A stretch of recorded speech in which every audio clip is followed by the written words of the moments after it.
بھائی میرے یہ ضیاء الحق صاحب نے بڑی طے شدہ بات ہے نا ضیاء الحق نے بنائی, پیپلز پارٹی کے خلاف بنائی, اس کو پیٹرنائز کیا. اس کے بعد جنرل صاحب نے جنرل آصف نواز کا ذکر تو کیا, لیکن جنرل اسلم بیگ صاحب کو بھول گئے. ایک کچا قلعہ آپریشن بھی ہوا تھا, وہ کس نے رکوایا تھا؟ بالکل وہ کس نے رکوایا تھا؟ نصیر اللہ بابر نے کیا. نصیر اللہ بابر نے آپریشن کیا. کس نے رکوایا تھا؟ یہ آپ مجھ سے پوچھ رہے ہیں, جنرل صاحب سے پوچھ رہے ہیں. چیف وہ میں جنرل صاحب سے پوچھ رہا ہوں کس نے رکوایا جنرل تھا؟ صاحب جواب دیں کس نے رکوایا تھا؟ جنرل صاحب وہ ایک اوپن حقیقت ہے, میں نام لے رہا ہوں, میں نام لے رہا ہوں, آپ نام نہیں لے رہے, میں نام لے رہا ہوں. جی کس نے رکوایا تھا, اور وہ ایک اوپن داستان ہے. سر کس نے رکوایا تھا؟ اس جنرل اسلم بیگ نے رکوایا تھا, آرمی چیف تھا اس وقت وہ. ٹھیک. اور اس کے بعد جنرل مشرف نے کیا گل کھلائے؟ کیا ان آرمی چیفز کے پوسٹ ریٹائرمنٹ ان کے خلاف کوئی کام کریں گے؟ ایم کیو ایم جن کے بارے میں وہ لوگ جو آج منسٹر بیٹھے ہیں یا اہم عہدوں پہ بیٹھے ہیں, وہ الطاف حسین صاحب, وہ لنڈن ان کی ساری جماعت, اور آپ نے ان لوگوں کے خلاف جا کے ہندوستان میں ٹریننگ لینے کے, پیسے لینے کے, جناب پور کے کیا کیا الزام نہیں لگائے. اور آج یہ پھر اگر حکومتوں میں بیٹھے اور آپ ان کو سپورٹ کرتے رہے, ہمارے کچھ لوگ ہماری حکومت اداروں کے, تو کیا ان کے خلاف کوئی ایکشن ہوگا؟ کوئی پوچھے گا ان کو؟ کیا صرف ہم جو اس ملک کے لیے مرتے رہے, جمہوریت کے لیے مرتے رہے, قربانیاں دیتے رہے, گالیاں ہمارے حصے میں آئیں گی؟ 2008 میں کوئی دادی کس نے بنائے؟ اچھا میرا آپ سے سوال ہے جنرل صاحب, میرا آپ سے سوال ہے, آج کی حکومت کو کس نے بنایا ہے؟ جب آپ کو ضرورت پڑے تو اتحادی. یار آواز نہیں آ رہی. جنرل صاحب کو ذرا چپ کرا کے میں آپ نے غلط بحث چھیڑ دی ہے, آپ نے غلط بحث چھیڑ دی ہے. میرا سوال یہ ہے کہ آج کی حکومت کے ساتھ ایم کیو ایم کو کس نے جوڑا ہے؟ ہاں یہ سوال ہے. آپ خود کہتے تھے غدار ہے, کیا سر گورنمنٹ سے پوچھ لوں, کہہ اپنے ساتھ ملایا ہے؟ رہا صاحب گورنمنٹ سے پوچھ لیتے ہیں. یہ بات کسی سے ڈکی چھپی نہیں ہے کہ طاقتور حکومت طاقتور لوگوں کو کسی بھی صورت گوارا نہیں, کمزور حکومتیں ڈیلیور نہیں کر پاتی. تو یہی پاکستان کا سب سے بڑا المیہ ہے کہ سیاسی حکومتوں کو طاقتور ہونے نہیں دیا جاتا. نواز شریف جب تیسری بار پرائم منسٹر منتخب ہوئے تھے تو انہیں 2/3 میجورٹی مل گئی تھی, اور اس وقت بھی یہ کہا جاتا تھا کہ نواز شریف کو ناگزیر سمجھ کر ان کی فرمائش پر 2/3 اکثریت دی گئی ہے. تو انہیں نہ اتحادیوں کی بلیک میلنگ کا کوئی خطرہ تھا, نہ حکومت کے گر جانے کا کوئی ڈر تھا. تو خلق خدا نے یہ بھی نظارہ دیکھا کہ وہ دوسرے طریقے سے فارغ ہو گئے. تو خان صاحب کی بھی گورنمنٹ آپ دیکھیں تو انہیں بھی پرانے فارمولے کے تحت حکومت ملی ہے, وہی اتحادی, وہی الزامات. اب کوئی مانے یا نہ مانے, تو یہ تاثر ہمارے ہاں موجود ہے کہ ہمارے ہاں پولیٹیکل گورنمنٹس بندوبست کے تحت بنتی ہیں, یعنی پہلے سے طے ہو جاتا ہے کہ سرکار کس کس کی ہوگی, اور وہ ملی جلی سرکار بنائی جاتی ہے. تو 2/3 اکثریت کی بجائے معمولی اکثریت کی بنیاد پر حکومتیں بنائی جاتی ہیں تاکہ ہمیشہ ان پر تلوار لٹکتی رہے. کرپٹ اتحادی اسی فارمولے کا حصہ ہوتے ہیں. تو کرپٹ اتحادیوں کے بل بوتے پر ملنے والی جماعت کتنا ہی اچھا کام کیوں نہ کر لے, لیکن چونکہ اتحادی کوئی نہ کوئی ایسی واردات ڈال رہے ہوتے ہیں, جیسے ذوالفقار مرزا حکومت کے اتحادی ہیں لیکن ان پر ایک کوسچن مارک آ گیا تو مشکل ہو جاتا ہے حکومت کے لیے ڈیفینڈ کرنا. یعنی نہ اتحادیوں کی وجہ سے وہ خود پر پڑنے والی گالیوں اور ذمہ داریوں سے بچ سکتے ہیں, نہ اتحادیوں سے جان چھڑا سکتے ہیں. تو ایم کیو ایم ہر حکومت کا حصہ بن جاتی ہے, اور اس طرح چھوٹے چھوٹے اتحاد, جی ڈی اے, یہ اس طرح بن جاتے ہیں. تو ایم کیو ایم جس پر بہت زیادہ الزامات بھی, تو ہر صوبے میں ایک آدھ جماعت ایسی ضرور موجود ہے جسے طاقتور حلقوں کی حمایت حاصل ہوتی ہے, اور وہ جماعت ہر صوبے یا مرکز میں شیئر ہولڈر بھی ہوتی ہے. تو یہ ہے فارمولہ. تو اس طرح کے فارمولوں کی وجہ سے ہم 2 قدم آگے جاتے ہیں تو پھر 4 قدم پیچھے جانا پڑتا ہے. تو اس سوچ کو یا اس طریقہ کار کو میرا خیال ہے کہ اس کو ریڈو کرنے کی اور ری تھنک کرنے کی ضرورت ہے. اور وفاقی وزیر فیصل واڈا گفتگو کر رہے ہیں پاور پلے میں, دیکھتے ہیں کہ وہ کیا فرماتے ہیں. واچ فیصل واڈا. جماعتوں کی بات چیت سنی, مولانا فضل الرحمان نے اے پی سی کا بھی اناؤنس کر دیا ہے, کوئی خطرہ تو نہیں ہے؟ آپ ایڈ کے لیے جا تو نہیں رہے یا میں کنٹینیو کر لوں؟ آپ کنٹینیو کر لیں. اچھا سر, ایک تو یہ کہ یہ پھر سے ایک آل پارٹیز فلاپ کانفرنس ہونے جا رہی ہے. آپ کہیں تو میں پرچے میں پچھلی بار کی طرح اللہ کے حکم سے لکھ دوں تو آپ اگلی بار دکھا سکیں کہ پچھلی بار تو شاید تھوڑی بہت اتنی سی گنجائش رہے گی تھی منہ چھپانے کی. اب تو یہ کچھ بھی دکھانے کے قابل نہیں رہیں گے شکل وکل, سیاسی طور پر ویسی فارغ ہو چکی ہے. یہ فلاپ کون. دوسری بات ہے کہ پیپلز پارٹی کو دھوکہ دیا ہے نون لیگ نے پھر سے ایک دفعہ بجٹ کے اندر. بجٹ میں شروع میں آپ نے دیکھا وہ مائک کھینچ کے آپس میں باتیں کر رہے تھے کہ جی ہم یہ نہیں ہونے دیں گے, وہ نہیں ہونے دیں گے. اور انٹرنل سپورٹ کیا تھی؟ انٹرنل سپورٹ ہمیشہ پی ٹی آئی کی نون لیگ نے کی ہے. نون لیگ سمجھتی ہے کہ تحریک انصاف جو کام کر رہی ہے وہ ان سے بہتر کام کر رہی ہے, تو آپٹکس دکھانے کی کچھ اور ہوتا ہے. پریس کانفرنس میں ساتھ بیٹھتے ہیں, روزے کی افطاریاں کرتے ہیں, ٹھیک ہے, شوگر میلہ لگا رہتا ہے, عمران خان صاحب کی ریزگنیشن کی بات کر لیتے ہیں, پریس ان کو کور کر لیتی ہے. تو یہ ایک اور فلاپ پارٹی ہونے جا رہی ہے آل پارٹیز کانفرنس. فیصل واڈا جو بھی دعویٰ کرتے ہیں ہمیشہ اس کا الٹ ہی نکلتا ہے. اب یہ حالات کی ستم ظریفی ہے یا اتفاق ہے کہ جو بھی دعویٰ فیصل واڈا صاحب کرتے ہیں اس کا ریورس لوگ دیکھتے ہیں. نوکریوں کی بارش کا دعویٰ کیا تو بے روزگاری کا طوفان آ گیا. اب واڈا صاحب ہی کہتے تھے کہ جناب ہاں صاحب سائیکل پر وزیر اعظم ہاؤس جایا کریں گے, تو سائیکل تو چھوڑے یا گاڑی تو چھوڑے, وزیر اعظم نے بنی گالا سے وزیر اعظم ہاؤس جانے کے لیے ہیلی کاپٹر کا استعمال شروع کر دیا. اب کئی ہفتے یہ سمندر سے تیل نکالنے کے دعوے کرتے رہے, آج نکلا کل نکلا, بس نکلا کہ نکلا. پتہ چلا کہ سمندر سے تو کچھ نہیں نکلا لیکن عوام کا تیل نکل گیا. اب اسی طرح وہ یہ تاثر دینے کی کوشش کر رہے ہیں کہ بظاہر جو ان کے مخالفین ہیں وہ اندر سے ان کے ساتھ ملے ہوئے ہیں. تو اس دعوے میں کیا حقیقت ہو سکتی ہے وہ کوئی ڈھکی چھپی بات نہیں, سب کو معلوم ہے. کیونکہ کل تک یہی الزام لگاتے تھے کہ اپوزیشن حکومت نہیں چلنے دیتی اور ہم کسی کو این آر او نہیں دیں گے, اور انہی کا یہ دعویٰ ہے کہ مریم نواز کو انہوں نے باہر جانے سے روک رکھا ہے. تو پھر کیا نون لیگ ان کے اس لیے مددگار بنی ہوئی ہے کہ انہوں نے مریم کو روک رکھا ہے؟ یہ دعویٰ اس وقت درست مانا جا سکتا تھا, اور کسی کے بھی دعوے اس وقت درست مانے جا سکتے ہیں جب ان میں سے کوئی ایک کا دعویٰ تو درست نکلے, کوئی ایک بات تو صحیح نکلے. تو فیصل واڈا آج کل ویسے بھی مشکل پھنسے ہوئے ہیں, میڈیا سے الگ ان کی لڑائی چل رہی ہے, اور جائیداد کا جو ان کا پراپرٹی کا کیس ہے یعنی اثاثے چھپانے کا کیس, اب دوہری شہری چھپانے کا کیس, معاف کیجیے گا, انہوں نے اپنی نیشنلٹی چھپائی ہوئی تھی جب انہوں نے الیکشن لڑا, ایک وہ کیس ہے. اور آج تو عدالت میں ان کے خلاف ایک نئی درخواست بھی آ گئی ہے اور وہ توہین عدالت کی درخواست ہے. تو وہ خود ماشاءاللہ کافی جگہوں پہ آکوپائیڈ ہیں.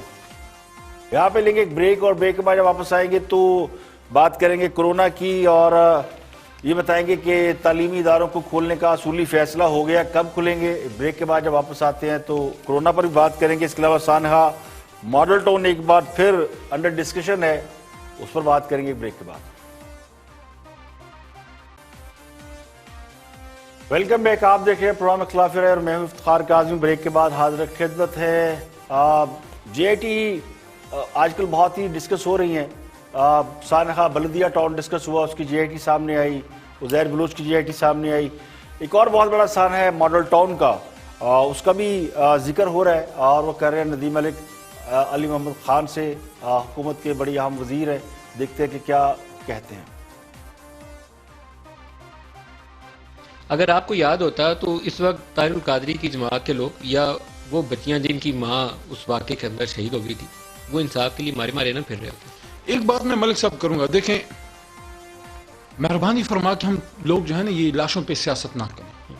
اس وقت ٹھیک تھا جب آپ آئے تھے طاہر القادری صاحب کے ساتھ. میں عرض کرتا ہوں بڑا رسپیکٹ ہے طاہر القادری صاحب کا, بہت بڑے عالم دین بھی ہیں اور ان کے ساتھ ہمارا ایک بہت کوارڈینیشن بھی رہی. آج عدالت میں وہ کیس ہے, میں ہی سمجھتا ہوں کہ ہمیں اپنے ذمے کی ذمہ داری پوری کرنی چاہیے. کیا آپ نے کیا طاہر القادری صاحب انہوں نے پوری کی؟ کیا یہ ذمہ داری صرف عمران خان کی یا تحریک انصاف کی تھی؟ کیا یہ ایک سب کی ایک مشترکہ کوشش نہیں تھی؟ دوسری چیز یہ ہے کہ جب آپ بات عدالت میں چلی جائے, ذمہ داری سے آنکھیں مت چرائیے. دوسری چیز ملک صاحب یہ ہے, ماڈل ٹاؤن آپ کی ذمہ داری ہے, بالکل ہے ہماری, لیکن جب عدالت میں کیس ہو ایک حد تک آپ اس کو پش کر سکتے ہیں. جس طرح اب یہ جے آئی ٹی کی بات ہے, کیوں ایک فیڈرل منسٹر کو سپریم کورٹ آف پاکستان سے ریکویسٹ کرنی پڑ رہی ہے کیونکہ عدالت میں حکومت وقت کا اختیار. فیڈرل منسٹر نے ایک پریس کانفرنس ماڈل ٹاؤن پہ کیوں نہیں کی؟ لیکن یہ چیز یہاں پولیٹیکلی سوٹ کرتا ہے, وہاں سوٹ نہیں کرتا. نہیں ٹھیک ہے, آپ اس کو ہر طرح کے رنگ دے سکتے ہیں, لیکن میں دیکھیں model town is equally important. جتنا بلدیہ ٹاؤن کا ہے اتنا ہی ماڈل ٹاؤن کا ہے. ماڈل ٹاؤن کا ہمارا ایک بھائی بیٹھا ہے, ان کی جماعت کے دور میں یہ سارا ہوا ہے. مجھے نہیں پتا اس کو کس طرح رسپونڈ کریں گے. انہوں نے ان کے دور میں 2014 میں یہ واقعہ ہوا اور 18 تک ان کی حکومت رہی, اور وزیر اعلیٰ جو ہے اس وقت شہباز شریف صاحب جو اپوزیشن کے لیڈر ہیں ان پہ بڑے اس پہ اور ان کی حکومت پہ بڑے الزامات اس پہ آئے. یہ چیزیں ساری ایسی ہیں کہ میں اس نقطے پہ ختم کرتا ہوں کہ ریاست دیکھیں، ریاست رہتی ہے، حکومتیں آتی جاتی ہیں. ریاست پاکستان کے ادارے اور ہم حکومتیں، ہم سب کی رسپانسبلٹی بنتی ہے کہ ایک جو بھی فوت ہوا ہے جس کا کوئی پوچھنے والا نہیں ہے، ہم نے ان سب کو انصاف دلانا ہے، چاہے وہ ماڈل ٹاؤن ہو، چاہے وہ بلدیہ ٹاؤن ہو، چاہے وہ حکیم محمد سعید کے شہید کا واقعہ ہو، چاہے وہ ولی خان بابر کا ہو، چاہے وہ کسی کا بھی ہو. امتیاز شیخ صاحب کے بعد لاشوں پر سیاست نہ کرنے کا مطالبہ جو لوگ آج کر رہے ہیں، یہ وہی لوگ ہیں جو کل ڈاکٹر طاہر القادری کے ساتھ کنٹینر پر کھڑے اس لیے ہوئے تھے کہ سانحہ ماڈل ٹاؤن کے شہداء کو انصاف دلا سکیں. آج سانحہ ماڈل ٹاؤن پر بات کرنا لاشوں پر سیاست لگتا ہے. اس بات سے قطع نظر کہ سانحہ ماڈل ٹاؤن کی حقیقت کیا ہے، یہ کیوں ہوا، اس کے پیچھے کیا سازش تھی، کون چاہتا تھا کہ لاشیں گرے، یہ بہت بڑی لمبی کنٹروورسی ہے. لیکن اسلام آباد میں چڑھائی کرنے کی بنیاد بھی یہی واقعہ بنا تھا. اس وقت بھی لاشیں گرانے کا منصوبہ تھا. اس وقت بھی جو لوگ پارلیمنٹ پہ چڑھے تھے اور جو لوگ پی ٹی وی کے اندر گھس گئے تھے، اگر لا انفورسمنٹ ایجنسی آگے سے کچھ نہ کچھ کرتی تو یہ امکان تھا کہ لاشیں گرتی. لیکن اس وقت یہ بڑی سمجھداری سے اس کو ناکام کر دیا گیا. لیکن اس سارے پروسیس کی وجہ سے حکومت کمزور ہوئی. لیکن چونکہ حکومت اس دھرنے یا کی وجہ سے نہیں گری تھی اور سانحہ ماڈل ٹاؤن کا پروٹیسٹ کرنے کی وجہ سے نہیں گری تھی، تو پھر سانحہ ماڈل ٹاؤن بھی پیچھے رہ گیا. اب جن لوگوں نے باقی وعدوں کو کوئی اہمیت نہیں دی، جنہوں نے عوام سے درجنوں وعدے کیے تھے، ان کو خاطر میں نہیں انہوں نے رکھا، تو پھر ان کی نظر میں سانحہ ماڈل ٹاؤن کے شہداء کو انصاف دلانے کے وعدے کی کیا اہمیت رہ جاتی ہے. آج تو خان صاحب کی اپنی حکومت ہے. آج تو سانحہ ماڈل ٹاؤن بڑے آرام سے پراپ بھی ہو سکتا ہے اور ساری چیزیں نکل کے سامنے بھی آ سکتی ہیں، حقائق بھی سامنے آ سکتے ہیں. اب لیکن یہ جو جے آئی ٹی پر پریس کانفرنس ہم نے دیکھی، وہ تو لگتا ہے کہ اس کا مقصد سندھ حکومت کو نیچا دکھانا ہے. لیکن کیا سانحہ ماڈل ٹاؤن پر اس لیے بات نہیں کریں گے کہ اس کی فی الوقت کوئی سیاسی اہمیت نہیں رہ گئی؟ اور اب کرونا کی بات کرتے ہیں. حکومت نے تعلیمی ادارے کھولنے کا فیصلہ کر لیا ہے. کہا جا رہا کہ سپٹمبر کے اوائل یا اگست کے اینڈ میں تعلیمی ادارے کھولے جا سکتے ہیں. اس کے لیے ایس او پیز تیار کیے جائیں گے. آج یہ فیصلہ ہو گیا ہے اور اس کو اناؤنس کر دیا گیا ہے کہ اگلے کچھ ہفتوں میں یعنی اگست کے اینڈ پہ یا سپٹمبر کے اوائل میں تعلیمی ادارے کھول دیے جائیں گے. لیکن اس سے پہلے اس کے ایس او پیز وغیرہ وہ سب سیٹ کر لیے جائیں گے. اس کے علاوہ کرونا کا خطرہ یہ نہیں کہ ختم ہو گیا، کرونا اب بھی برقرار ہے اور خاص کر لاہور میں کرونا بہت تیزی سے پھیل رہا ہے. تقریباً لاہور میں پچھلے دنوں سمارٹ لاک ڈاؤن کیا گیا تھا 68 علاقوں میں. اس کے کافی بہتر نتائج نکلے ہیں. لیکن کچھ علاقے رہ گئے تھے جہاں پہ سمارٹ لاک ڈاؤن نہیں تھا، لیکن وہاں سے بہت زیادہ کیسز سامنے آ رہے ہیں. تو حکومت یہ کہتی ہے کہ لاہور کے تقریباً 7 علاقوں میں دوبارہ لاک ڈاؤن جو ہے وہ لگایا جائے گا. اسمارٹ لاک ڈاؤن ہوگا، لیکن اسمارٹ لاک ڈاؤن کا مطلب یہ کہ علاقہ پورا سیل ہوگا.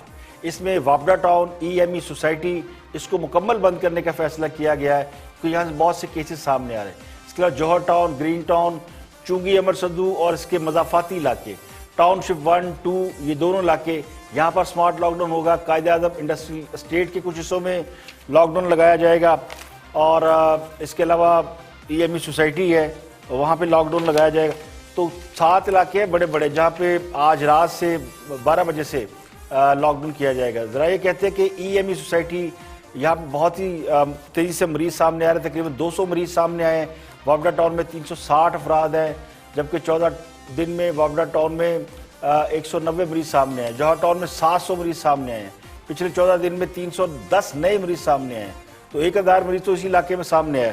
اس کے علاوہ چنگی امر سدو وہ علاقہ ہے جہاں سے مریض سامنے آ رہے ہیں.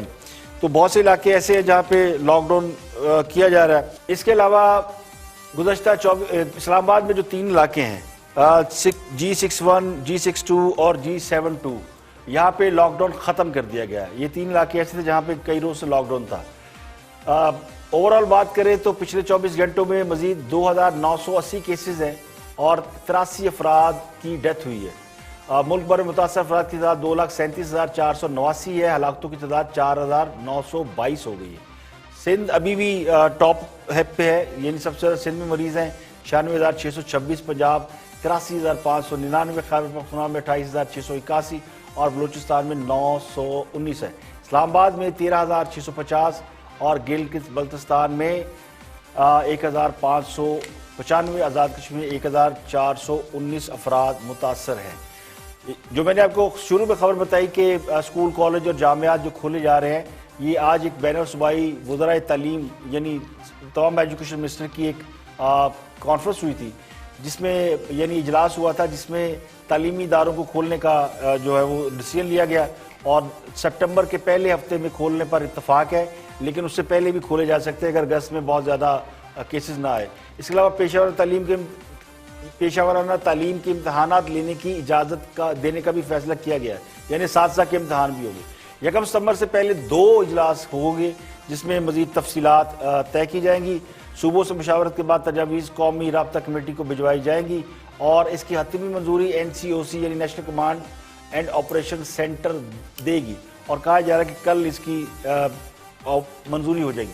اس کے علاوہ محکمہ صحت نے جو رپورٹ جاری کی ہے اس کے مطابق کرونا وارڈز میں ڈیوٹی کرنے والے کرونا متاثر ڈاکٹر اور دیگر سٹاف کی تعداد 5834 ہو گئی ہے، جبکہ کرونا وارڈ میں تعینات ڈاکٹر اور عملے کے لوگ جو ہیں یعنی 4702 لوگ ہیں جو متاثر ہوئے۔ ICU میں جو کام کرتے ہیں ان کی تعداد 1132 ہے، یعنی ڈاکٹر اور دیگر عملہ۔ اس کے علاوہ front line worker Khyber Pakhtunkhwa میں جو کام کر رہے ہیں کرونا کے حوالے سے، ان میں 1926 لوگ متاثر ہیں۔ دوسرے نمبر پر سندھ میں متاثر ہو رہے ہیں لوگ 1679 لوگ ہیں، یہ فرنٹ لائن ورکر کہلاتے ہیں جو کرونا کے لیے ہیلپ آؤٹ کرتے ہیں آگے۔ تو آبادی کے لحاظ سے سب سے بڑا جو صوبہ پنجاب ہے اس میں 1100، اور رقبے کے لحاظ سے سب سے بڑا صوبہ بلوچستان، یہاں پہ 437 ڈاکٹر اور عملہ متاثر ہوا ہے، یہ سب کرونا انفیکٹڈ ہے۔ رپورٹ یہ کہتی ہے کہ اسلام آباد میں 475، گلگت بلتستان میں 119 اور آزاد کشمیر میں 108 ڈاکٹر اور عملہ متاثر ہوا ہے۔ تو یہ طبی عملہ ایک بڑی تعداد ہے جو کہ لوگوں کو کرونا وائرس سے بچانے کے لیے کام کر رہا ہے۔ تو جتنے کرونا مریض ہیں اتنے ہی ڈاکٹر عملہ، یعنی وہ بھی بہت بڑی تعداد ہے کہ جو کہ متاثر ہوئی ہے۔ دنیا بھر میں تعداد 1,19,54,000 تک پہنچ گئی ہے، یہ کرونا افیکٹڈ لوگ ہیں، اور مرنے والوں کی تعداد یعنی اب تک جو کرونا سے مرے ہیں 5,46,720 ہے۔ امریکہ میں ایک بار پھر ریشو بڑی ہائی ہوئی ہے اور سب سے زیادہ یہاں پہ کیجویلٹی ہو رہی ہے، اب تک 1,33,972 لوگ کرونا کے باعث ان کی ڈیتھ ہوئی ہے۔ مجموعی تعداد متاثر افراد کی 30,97,084 ہوئی ہے، اور برازیل دوسرے نمبر پر ہے جہاں 16,74,000 لوگ متاثر ہے اور 66,868 زندگیاں نکل چکا ہے کرونا۔ ہندوستان میں ہندوستانی ایک 2 چیزوں میں الجھے ہوئے ہیں، وہاں سے جو ہمیں رپورٹس آ رہی ہیں، ایک تو چین سے جب سے ان کا جھگڑا ہوا ہے اور چینیوں سے جو پٹائی ہوئی ہے اور گورنمنٹ اسی کو میک اپ کرنے میں، اسی کو کور کرنے میں لگی ہے، جبکہ وہاں پہ اور بھی چیزیں ہیں، یعنی کرونا جو ہے وہ اگنور ہو رہا ہے۔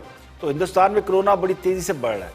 ہندوستان میں 7,42,000 لوگ جو ہے وہ کرونا سے متاثر ہے اور 20,642 لوگ اس سے مر چکے ہیں، اور جو ہمیں بدھ کے روز اعداد و شمار جاری کیے گئے اس میں یعنی ایک دن کے اندر بھارت میں 22,752 کیس جو وہ سامنے آئے ہیں۔ تو متاثر افراد جو انڈیا میں تقریباً 7,42,417 ہو گئے۔ آج کے لیے اتنا ہی، کل پھر حاضر ہوں گے مزید خبروں، تبصروں، تجزیوں کے ساتھ۔ پروگرام اختلاف رائے سے افتخار کاظمی کو اجازت دیں، اپنا بہت بہت خیال رکھیے۔